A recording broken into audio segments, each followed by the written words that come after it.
Obedience is not enough. Power is inflicting pain and humiliation, otherwise you cannot be sure.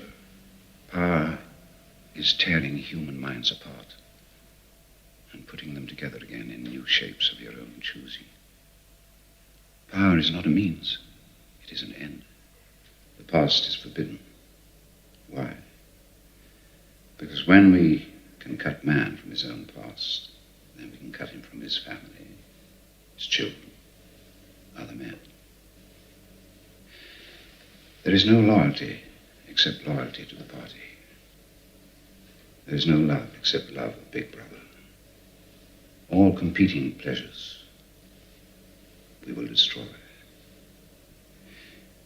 If you want a vision of the future, Winston, imagine a boot stamping on a human face forever.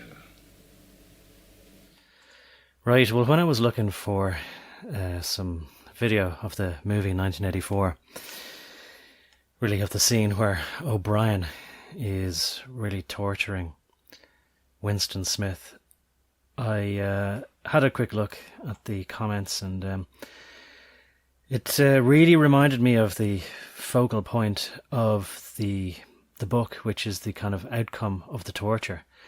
And I suppose to me, and maybe to most people, or maybe to everybody, is the main point of the book and the movie, which is the psychological effect, the submission, the final submission of Winston to Big Brother, represented by O'Brien, who is an agent of Big Brother, a double agent, because he pretended to be the leader of the rebellion. Anyway, let me read out the comment that appeared as the first comment under the video.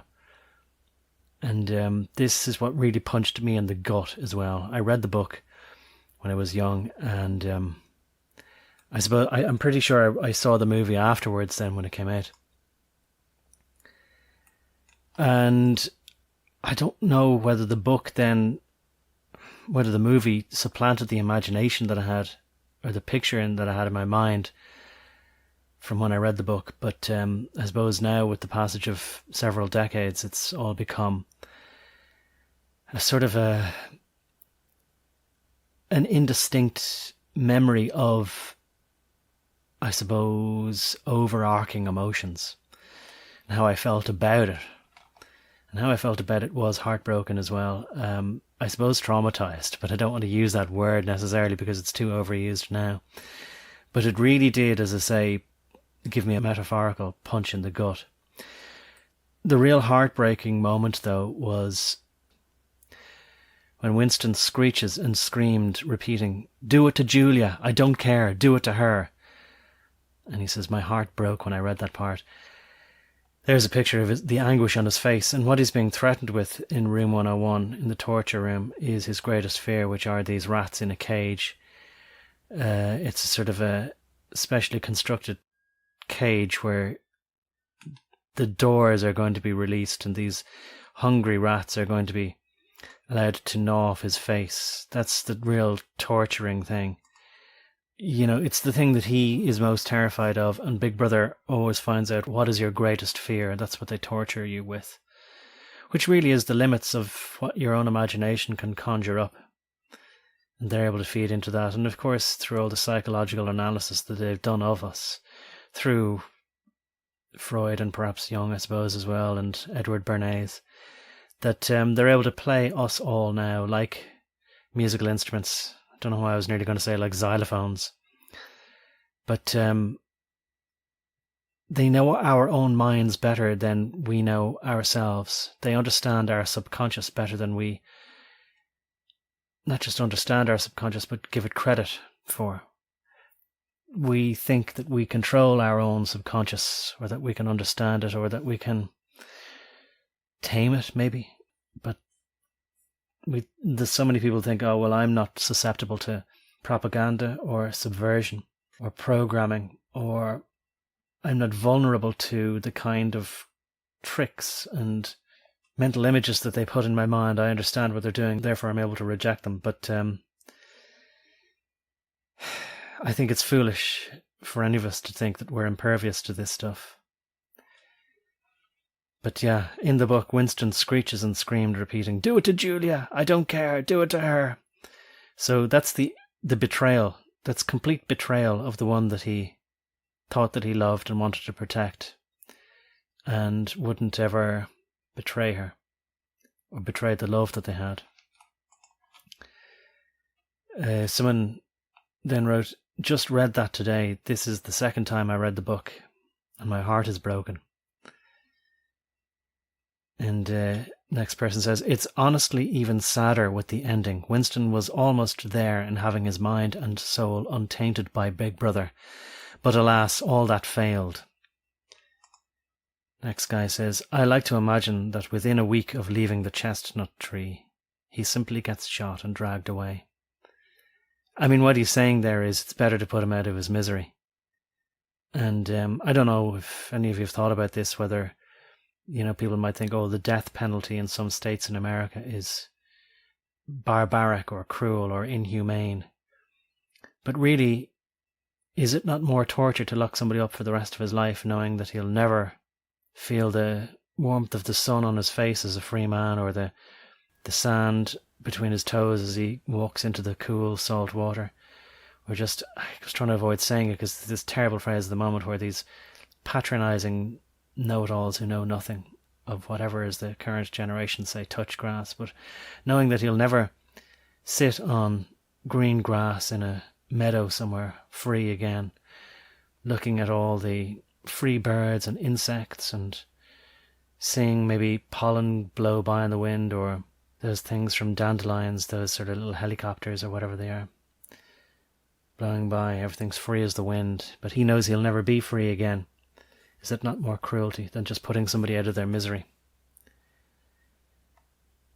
Somebody else says he achieved his victory over his mind. He loved Big Brother. Maybe that's it that they say. It wasn't Big Brother's victory. It was that they helped him to cure his own mind of the curse of not loving Big Brother, of not adjusting his mind to feel content with this intolerable state of affairs. It was just a mental illness he had, that he felt that it was an intolerable situation, whereas really he just needed to change his own perspective and love the situation that he was in, that Big Brother was creating for him. The loving security, the smothering security of the state. And as J. Krishnamurti said, it is no measure of mental health to be well adjusted to a profoundly sick society. But they say, no, the problem is in our minds. And there's so many reasons. Maybe that's the main one, even if it's not as immediately, concretely identifiable. The main one is that they gaslight us all the time, and they tell us, no, we're not the tyrants. You're just sick in the mind. You've got a mental problem that you don't love this political ideology that we've created for you, and that we've taken over all your nations and we've made them into corporate states. And any of you who don't like that are just maladjusted. Somebody says, well, it's not just in the book, more or less. He's saying if you watch the clip, he repeats that exact phrase.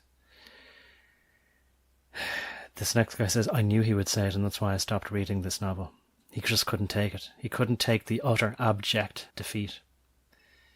Next guy says, me too. I hated it so much. I wrote my own alternate ending. Maybe he wrote it in his mind, and maybe unfortunately that's how we capitulate. That we rewrite a different perception of reality in our minds, because if we actually didn't try to tune it out or use a graphic equalizer to try and make the cacophony sound a bit nicer or more acceptable to our ears, if you use that as an analogy for perceiving reality, you wouldn't be able to take it. So he just said, I just wrote my own ending. I didn't like the real ending. Next guy says, that's not happening. The satisfaction is driving men to their knees. They don't want anyone to die. They want them to suffer. That definitely seems to reflect the reality that they have concocted, created for us here. This guy says, no. They want them to die believing in Big Brother. There's no rebellion when they die pure and untainted. Of course, pure and untainted is a sort of terrible euphemism, which is the opposite of what it is. They're not pure, they're not untainted. No, they've been completely corrupted. And they're completely degenerated, impure. They almost always kill the transgressors in the end, he says. They just purify them of their free thoughts first. Yeah, that's exactly, you can definitely see that. For those who have eyes to see, that's what you can see is the method that they use now. The book's ending is realistic, says the next guy. It is, and the reality is too hard to take, even in fiction, in inverted commas. Still unclear to me whether George Orwell knew that he was writing an allegory of how the West would be in the future, rather than how Russia had been. Even if he did think it might have been a slight warning that the West could become that way if they weren't careful, I don't know. Yeah, says the next guy, but I don't have to like it though. No, you're not supposed to like it, you're supposed to object to it in the most strong terms possible, and you're supposed to rebel against it.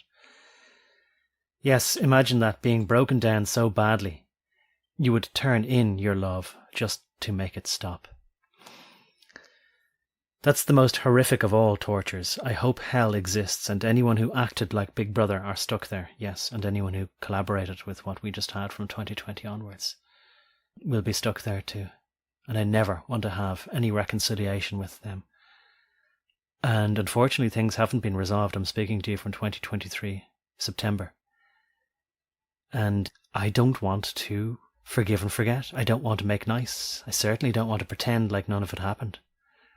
It sounds like they're making noises in the media that they're going to do it all over again.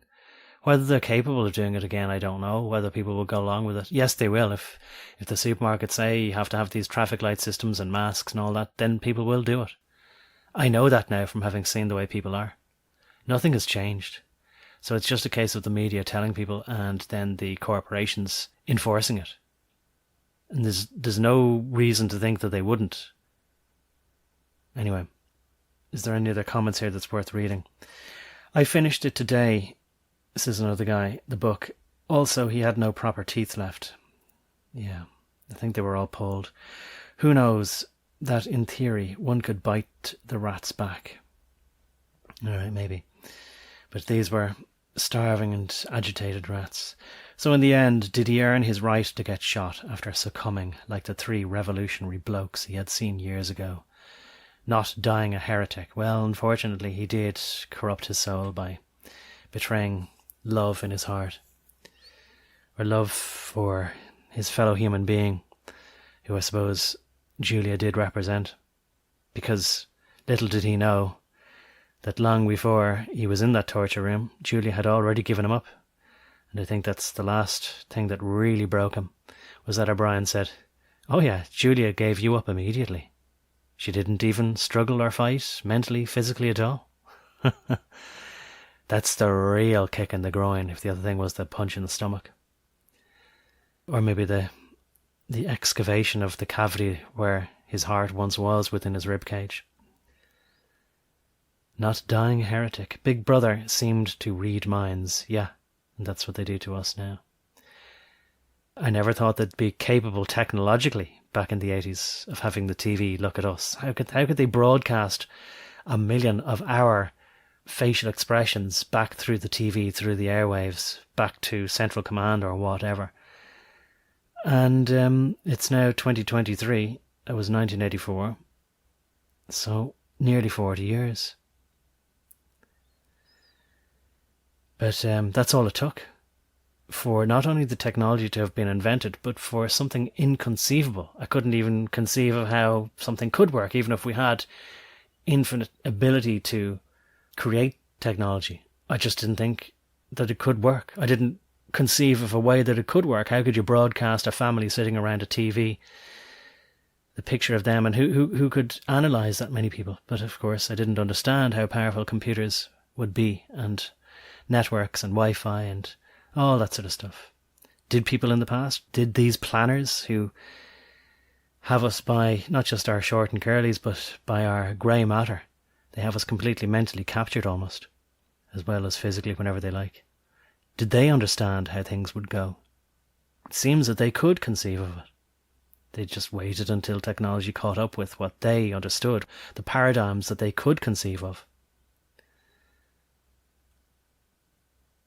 So he says Big Brother seemed to read minds, hence why he saw Julia the last time. I think maybe he saw Julia the last time as far as I remember from the book and the movie, was so that it was confirmed to us that Julia just saw him as a stranger now.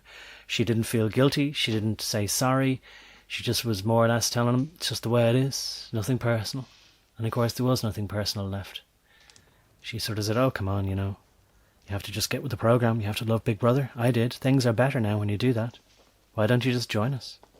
Stop being a sort of refusenik. Stop being stubborn. Stop being obstinate. You're only being a petulant child if you don't join the adult world and love the state. Next guy says, man, dystopia is a genre of literature with deep meaning. This is not a story about two lovers. No, it isn't. Ostensibly, it might have been. And I think when I started reading the book, I thought it was going to be a story about how love conquers all, even the big boots of Big Brother. You know, that the love represented by a dainty butterfly can overcome the harsh, metallic, brute force of the state. No, it can't. According to this book, and so far from everything that I've seen in real life, as much as it is real, if not contrived anyway, I haven't seen any evidence to the contrary. I'm not trying to be despondent, not trying to be disillusionary, not trying to make you feel disillusioned or that there's no hope. But as I've said before, Nietzsche said in, I think, 1880 or thereabouts, hope is the worst of all evils because it prolongs the suffering of man. So at least despair, you can get used to. You can learn to live with it. Yeah, I know there's nothing uplifting here because I don't want to give people false hope. And I don't want to give people, certainly not the impression that they'll just sit around and do nothing, that things will get better on their own. This guy says, I felt like doing the same thing. I'm a sap for happy endings, but clearly the book couldn't have a happy ending any way you looked at it.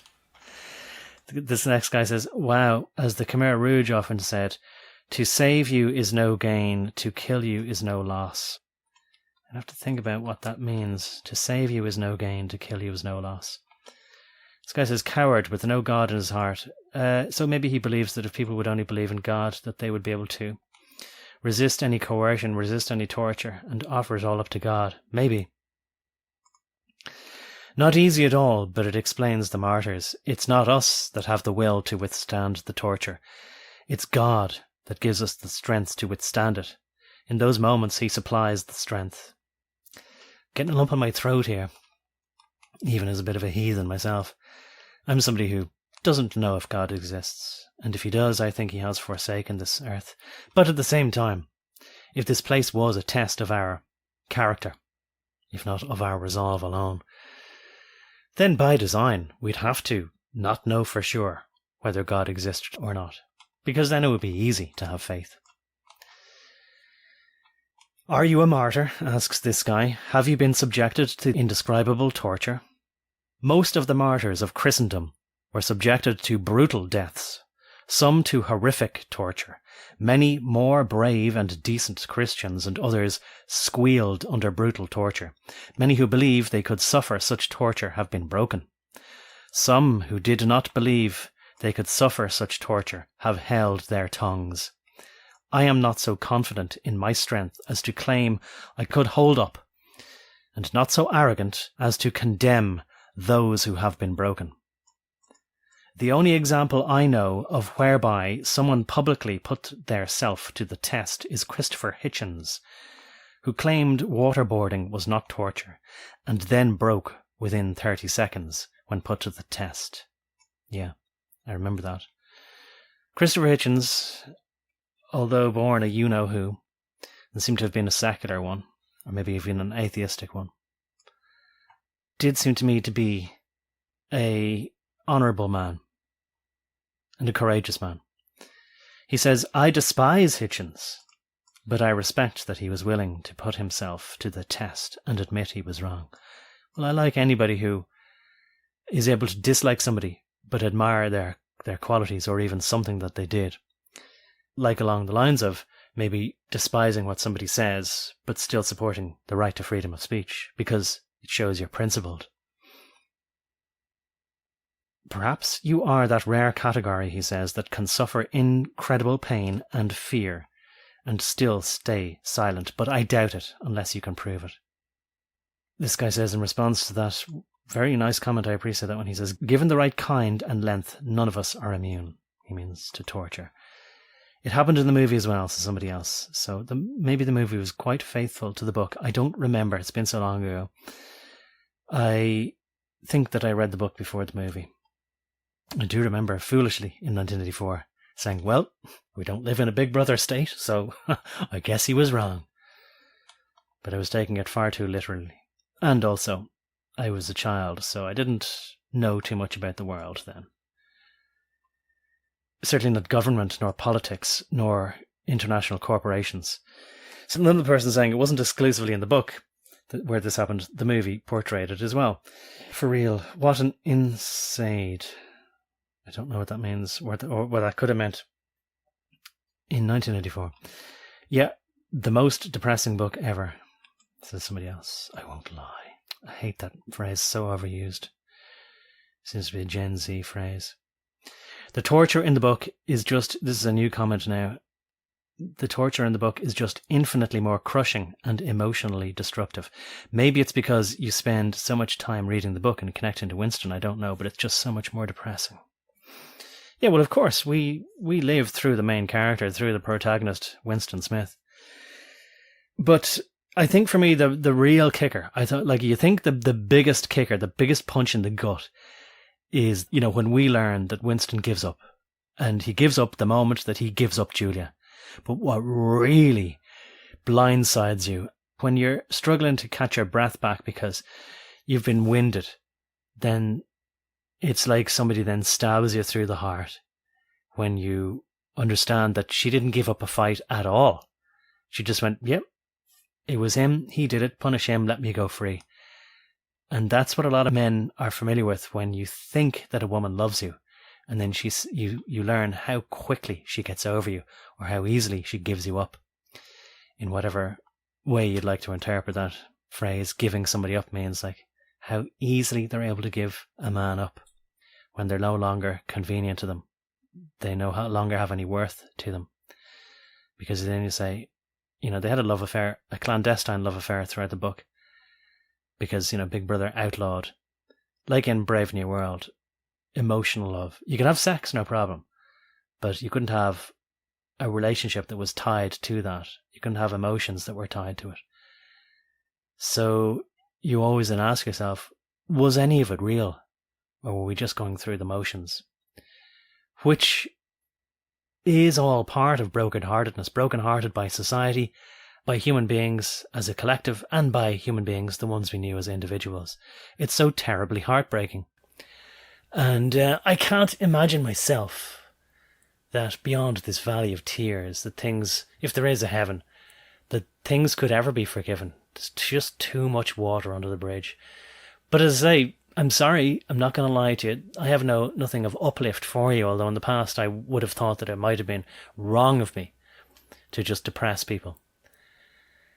But I wanted to, at some point during the period between 2020 and maybe at its most intense between 2020 and sometime towards 2022, I wanted to give people inspiration in some of my videos so that they would feel inspired to, you know, go and be the noble person that they might be capable of being. But now that I see that nobody actually did anything and everybody just capitulated, and now worse than that, everybody is just getting on with things, while they can do or threaten to do the exact same thing at any time, at any point in the future, then that changes things now. Now I'm not going to say to people, oh, you are all good people, go and be your noble selves. No, I'm going to admonish people for not doing the right thing. And I feel like the moment has passed. So I'm disgusted with humanity. And, you know, I may not, if I can't think of anything positive or hopeful or uplifting to include in a video as a sort of an uplift at the end, then I think honesty is more important than positivity. Realism is more important than optimism. I'm not going to be an optimist for the sake of it when I don't see any cause for optimism. All right, well, that's it. That's my conclusion. I'll leave it at that instead of saying the same thing over and over again. Goodbye, but not finally. Hopefully I'll talk to you again before too long.